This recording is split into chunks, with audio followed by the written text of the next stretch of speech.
Hi everyone, Louis Agueha here, your digital nomad, your soulful digital nomad. I am currently in Mexico City in the beautiful Chapultepec Park. In this video I want to share 6 important steps that you need to go through before you start your new life as a digital nomad or as a remote worker. The first thing to check is the immigration law. Go through the immigration law of the place that you want to go, because sometimes people, they go to place and they say, oh yeah, I will be a digital nomad here, I want to stay here, and then they find out the immigration law is so difficult that they cannot stay there for the amount of time that they would like to stay. They can stay but they cannot work. Before the pandemic I used to go to Bali every year, and people ask me, so why don't you stay 6 months to 9 months in Bali? I would like to, but Bali doesn't have really good immigration law. What you can do if you want to stay in Bali is to go there for 2 months, and then you get out the country, you do a visa run, and then you come back.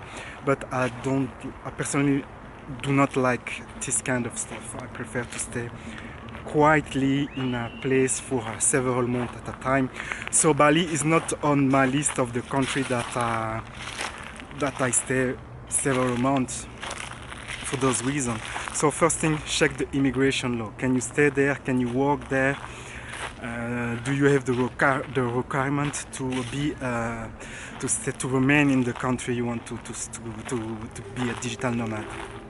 The second thing is, will you do something totally new? Because oftentimes I met people here in Mexico and they want to be a digital nomad or a remote worker, and they want to start something totally new, and that's okay, that's fine. Or there are people, they already have some type of business and they will just do it remotely, like me. I am a coach, business coach, life coach, whatever, and I already have a client base from France, Canada, and so on. So I can work here in Mexico because I already have some clients. I already have a funnel where I find clients, so I do not need to start from scratch. But if you start from scratch, you have to make sure that there is a demand for what you are going to offer. There needs to be a demand for your service or product. If there is not a sufficient demand, so what you can do your activity on the side, but then you will have to do something else to bring enough money to sustain yourself in the country that you want to live. For example, let's say you want to be a digital nomad in I forgot the country, Mauritius. Let's say you want to be a digital nomad in some country and they ask you to have at least $2,000 of revenue. Maybe what you want to do will not allow you to have $2,000 of revenue. So you have to think about those things. Another important thing to really take in consideration is the infrastructure of the country or the place that you want to go. I've been in some place and the internet was so bad I could not do any coaching, any video call, and I had to tell my client, okay, I cannot work here, let's wait 1 month, and that's not really good, you know. So make sure the infrastructure are good. I knew this guy, he was a digital nomad on some tiny island in some place in Thailand. And if you break something like his laptop or his camera, you need to travel to mainland to buy some spare part, and that's really not good. If you want to really work at ease, you really don't want to be in such a situation. I was in that situation. I was in on Réunion Island in Africa, and my laptop died. But lucky for me, it was 2 days before I leave the island, so I went back to my country and I bought a new laptop. But imagine that this incident occurred when I just arrived on the island.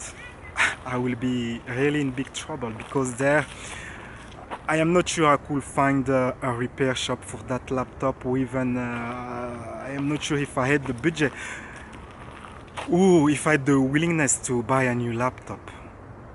So make sure you have good infrastructure at the place you go.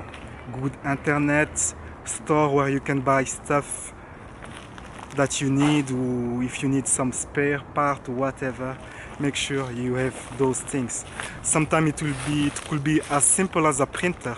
You know, in some place like in Mexico, you have all those co-working space, and that's great. But in many places, there is no such thing as a co-working place where you can use a printer, borrow a laptop, or have access to high-speed internet.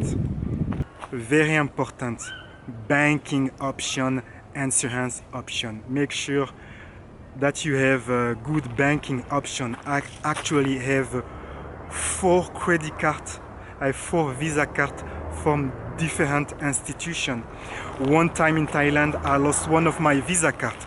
Okay, I had another one. Another time, for example, here in Mexico, with my main card, I cannot buy flights, you know, interior flight to go to other city. I don't know. I use Revolut. You probably know Revolut. And Revolut, I don't know. The payment is denied all the time. So I have to use another card from another bank. But imagine you have just one banking option. If your banking option is a problem, then what you are going to do? You are going to go back to your country. You are going to call your family to send you some money. What you are going to do? Another time, I remember in Thailand, it was many years ago, I just had at the time just one banking option, and my card was, I don't know, it was temporarily blocked. I could not use for like 24 hours, 48 hours, and I had to pay an hotel. Lucky for me, I found an hotel where I could pay with cash.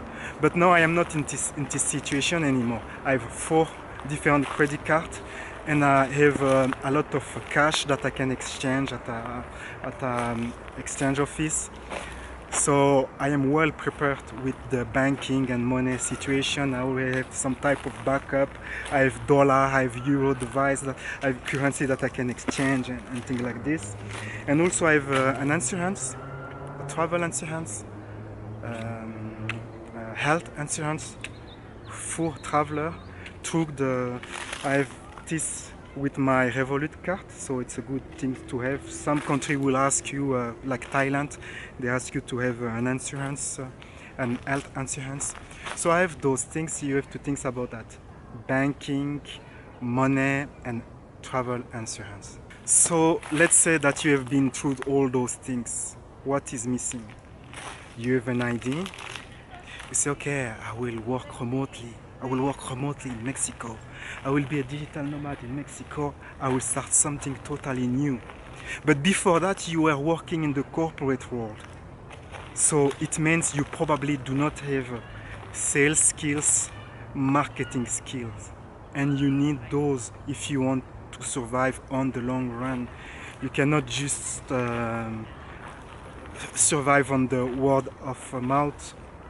You need to bring all the time new clients, especially if you are in the service industry. You need new clients, and so you will have to develop skill of marketing and sales. Create a situation where you have all the time client sales. You can sustain yourself. You have enough money to be a digital nomad, to be a remote worker. So think about that. How could you develop sales skills, online sales skills, online marketing skills? And to finish, always have a plan B. I have several sources of revenue. I have real estate revenue. I have cryptocurrency revenue. I have advertising revenue. I have royalty revenue from Spotify and streaming place, because I also create meditation in French language that people can buy or listen online, and this brings me some passive income. So I have a plan B. Always have a plan B. Just do not just put all your eggs in the same bag.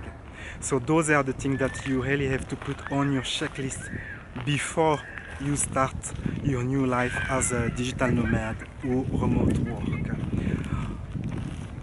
On those good words, life is a journey, enjoy the ride.